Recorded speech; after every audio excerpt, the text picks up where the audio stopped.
Hey, Travis Sawyer here, and I'm with Clayton Beattie, creator of Tattle Surfing Fitness, the online surfing fitness program, and we're just going to go through a few things that you can do to make your surfing a whole lot better. Clayton starts out with the basics. If somebody hasn't done any surf training, they haven't done any fitness stuff for a while, and all they're doing is surfing, what are a couple of real easy things that they can do to make their surfing a bit better? Yeah, well, plenty of things you can do, but I guess I'd probably start with doing some core training sort of exercises. So if you've got a stronger core and a more stable core, then that's going to be a big help in terms of not only your performance when you're surfing, but also injury prevention and stuff like that. So doing things like front planks and side planks are always really easy, you can do at home. From there, starting to do some other sort of bodyweight exercises to build up your arm strength for paddling. So push-ups, chin-ups. You don't need much equipment to do that, so you can always get in and start doing that. Just the sort of basics. Then leg strength, you want to look at squats and lunges, and then different variations of that sort of thing. So they're the first things I'd probably look at that you can just do quite easily at home with no equipment. Cool. And how often would you really need to do a workout? I mean, like, if there's surf, you're going to want to surf as your priority, but if you're going to do, well, if there's no surf, how often would you try and get this extra training in? I'd generally say a minimum of 2 times a week is enough to start seeing some progress. Yep. So, well, yeah, I generally recommend 2 to 3 times, but if you start with 2, that'll be fine, and you should start to notice a bit of difference. And it only has to be, 30 to 45 minutes of training will be enough to get you going. Cool. What about swimming? Because, very similar with surfing. If you're going to do swimming, what's the best sort of swim training to do? I mean, you could do long distances, you could do short stuff, you could do underwater stuff.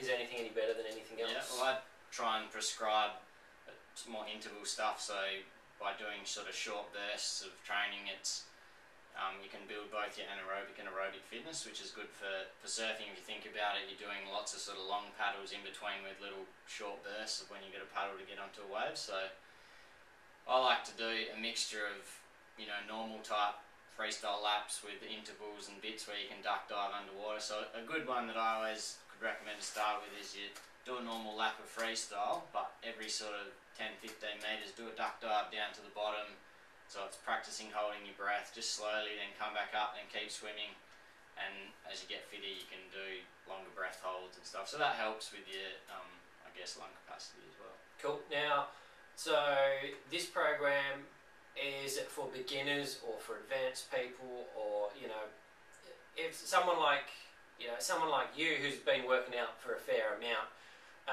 where would they start? Could they start in the same sort of progression, and does it matter if there's somebody who's coming from no training? Would they all start at the same place? Generally, yeah, the basic 12-week program is suitable pretty much for anyone. If you've really done nothing before, I mean, I have a lot of people doing it that have done nothing and they get through. You just probably want to make sure that you're doing all the exercises correctly.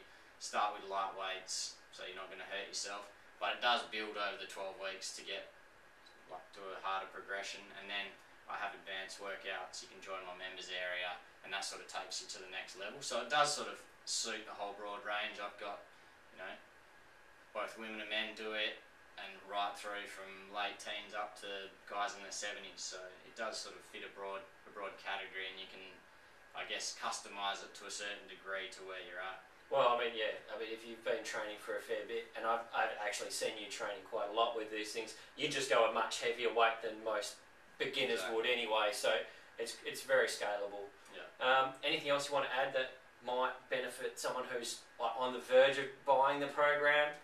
I suppose that one of the biggest advantages is the fact that you can do it at home. You only need a dumbbell and a fitball, right? Dumbbell and a fitball is all you need to get started. If you've got somewhere to do chin-ups, that's handy as well, but we do give alternate exercises for that. So you don't need much equipment, easy to do at home, or the gym if you're a member of a gym already. And I think the biggest thing is that it's a set program and it lays it all out step by step, so you just print it off, it's got pictures of all the exercises, and I think that's probably the biggest difference, is it gives you something to follow and something to be consistent with. And if you do it consistently, well, you'll get results. Like it's a given. Well, that's it. Alright, well, there you go, Tattle Surfing Fitness. We've just reviewed that. I've seen the program, I've done workouts in the program. I've seen a ton of people who have already gone through the program and end up a whole lot fitter, stronger.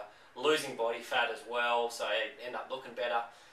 If you're on the borderline about it, just give it a try. It's pretty cheap compared to a gym membership or anything, and you can get started straight away. That's it.